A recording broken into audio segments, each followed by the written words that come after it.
படம் சூப்பரா இருக்கு ப்ரோ. DD next level. எனக்கு லாஸ்ட் வந்து அந்த 3 பார்ட்டை விட இந்த படம் எனக்கு ரொம்ப பிடிச்சிருக்கு. சிரிச்சுட்டே இருந்தாங்க ஆடியன்ஸ். 2.5 மணி நேரம் லாஸ்டா எந்த படத்துக்கு இப்படி ஆடியன்ஸ் சிரிச்சாங்கன்னு தெரியல. 2.5 மணி நேரம் 2.25 மணி நேரம் நல்லா சிரிச்சுட்டே இருந்தாங்க. செம ஃபன்னு.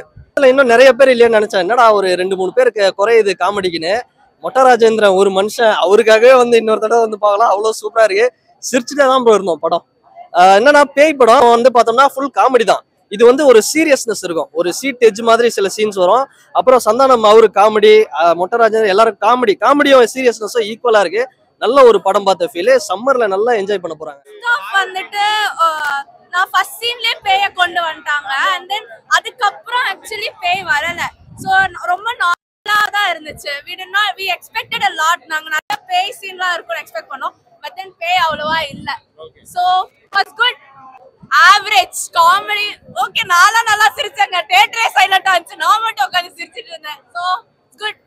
ஆனா இது பேய் படம்லாம் இல்ல. ஃபேமிலி என்டர்டைன்மெண்டா எல்லாரும் வந்து பார்க்கலாம். ரொம்ப சூப்பர். ஃபேமிலியோட வந்து என்ஜாய் பண்ணலாம். உங்களுக்கு குழந்தைங்க கிட்ஸ் அவங்களுக்குலாம் நல்ல ஒரு என்ஜாய்மெண்ட் இருக்கும். நிறைய சாங்ஸோட ரீமேக்லாம் நிறைய பார்க்கலாம். டோட்டலா ரிவ்யூவருக்கான சப்போர்ட்டான ஒரு மூவி தான். நல்லாவே இருந்தது.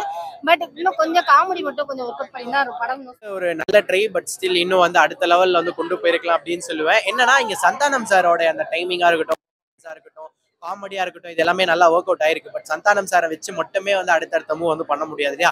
அது வந்து இந்த ஸ்டோரியிலையும் கான்செப்ட்லயும் வந்து எந்த அளவுக்கு எஃபர்ட் போட்டாங்களோ அதை எக்ஸிகியூஷன் பண்ற விதத்துல அதை எப்படி ஆடியன்ஸ் எடுத்துட்டு போகணுன்றதுலயும் கொஞ்சம் பிளான் பண்ணியிருந்தா நல்லா இருக்கும். பட் ஓகே, ஒரு டீசென்ட் வாட்சா இருக்கும். பெரிய நாட்டுல எவ்வளவு பிரச்சனை இருக்கு, அந்த பிரச்சனையை எடுத்து பண்ணணும். இல்லைன்னா எதுவுமே இல்லாம காமெடியான ஒரு மெசேஜை வச்சு பண்ணணும்.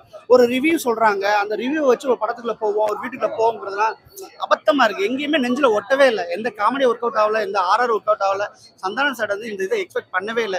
எவ்வளவோ ஒரு கேங் இதெல்லாம் வச்சுட்டு எவ்வளவோ கோடி செலவு பண்ணிட்டு ஒரு சின்ன அதாவது அந்த பேசிக் திங்குக்குள்ளேயே நம்ம உள்ளுக்குள்ள போகும்போது என்னடா இதெல்லாம் ஒரு படம் ஃபர்ஸ்ட் 10 நிமிஷத்துலேயே கணிக்கிற மாதிரி இருக்குது.